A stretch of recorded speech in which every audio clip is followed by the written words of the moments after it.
ថ្ងៃទី8 ខែធ្នូឆ្នាំ2025នេះយោធាថៃបានបន្តបើកការបាញ់ប្រហារសារជាថ្មីមកលើកងកម្លាំងកម្ពុជា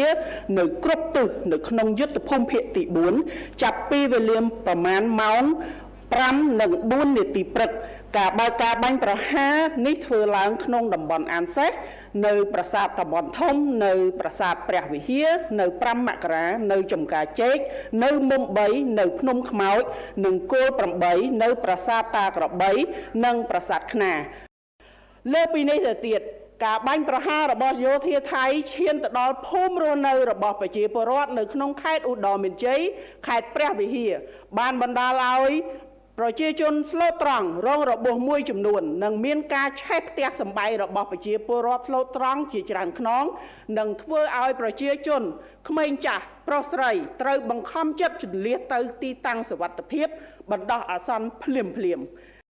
សូមជម្រាបជូនផងដែរថានៅក្នុងហេតុការណ៍ខាងលើកងកម្លាំងកម្ពុជាមិនបានតបតឡើយ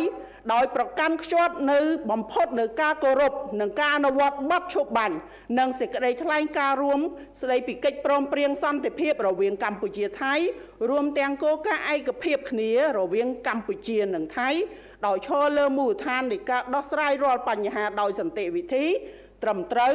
និងស្របតាមច្បាប់អន្តរជាតិក្នុងន័យនេះកម្ពុជាសូមអំពាវនាវឲ្យសហគមន៍អន្តរជាតិថ្កោលទោសយ៉ាងម៉ឺងម៉ាត់ចំពោះការរំលោភបំពានលើសេចក្តីថ្លែងការណ៍រួមស្តីពីកិច្ចព្រមព្រៀងសន្តិភាពរវាងកម្ពុជាថៃ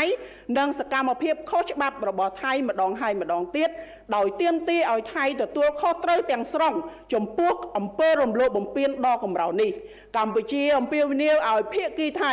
បញ្ឈប់រាល់អំពើអរិភាពជាបន្ទាន់ដែលគំរាមកំហែងដល់សន្តិភាពស្ថិរភាពនៅក្នុងតំបន់